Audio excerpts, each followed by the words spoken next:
नमस्कार प्रिय छात्रों, आज हम होली की कहानी बताने जा रहे हैं। ज़रा ध्यान से सुनिएगा। अगर आपको नहीं पता है तो ज़रा सुन लीजिएगा। प्रहलाद और होलिका की कहानी। बहुत समय पहले हिरण्यकश्यप नाम का एक अहंकारी राजा था। वह चाहता था कि सब लोग उसे ही भगवान माने, लेकिन उसका पुत्र प्रहलाद भगवान विष्णु का परम भक्त था। राजा ने प्रहलाद को बहुत समझाया पर वह नहीं माना।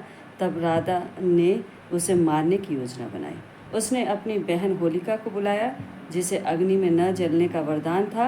होलिका प्रहलाद को गोद में लेकर अग्नि में बैठ गई, लेकिन भगवान की कृपा से प्रहलाद सुरक्षित बच गया और होलिका जलकर भस्म हो गई। संदेश यह है कि बुराई पर अच्छाई की जीत के लिए यह होली मनाई जाती है। दूसरा है श्री कृष्ण और राधा की होली। कहा जाता है कि भगवान श्री कृष्ण का रंग सांवला था और राधा जी का रंग गोरा। कृष्ण जी को लगता था कि राधा जी उनसे ज़्यादा सुंदर है, तो एक दिन माँ यशोदा ने मजाक में कहा कि तुम राधा के चेहरे पर रंग लगा दो। तभी से रंग खेलने की परंपरा शुरू हुई और ब्रज में आज भी बहुत धूमधाम से लठमार होली और फूलों की होली मनाई जाती है। संदेश ये है कि होली प्रेम और आनंद का त्यौहार है। तीसरी कहानी कामदेव और भगवान शिव की कथा।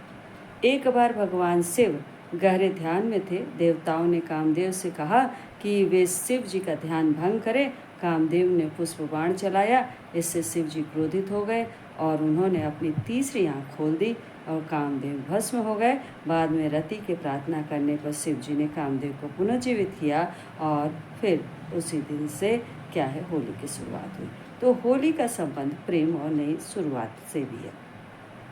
एक और कहानी वर्णित है धूंधी राक्षसी की कहानी। कहा जाता है कि प्राचीन समय में धूंधी नाम की राक्षसी बच्चों को परेशान करती थी। गांव के बच्चों ने मिलकर शोर मचाया, उसे भगा दिया। तभी से होली पर बच्चे शोर और मस्ती करते हैं। संदेश यह है कि एकता में शक्ति है। तो इस तरह से कुछ कहानियाँ क्या है हमारी होली की बनाई गई हैं। धन्यवाद। Please like, subscribe and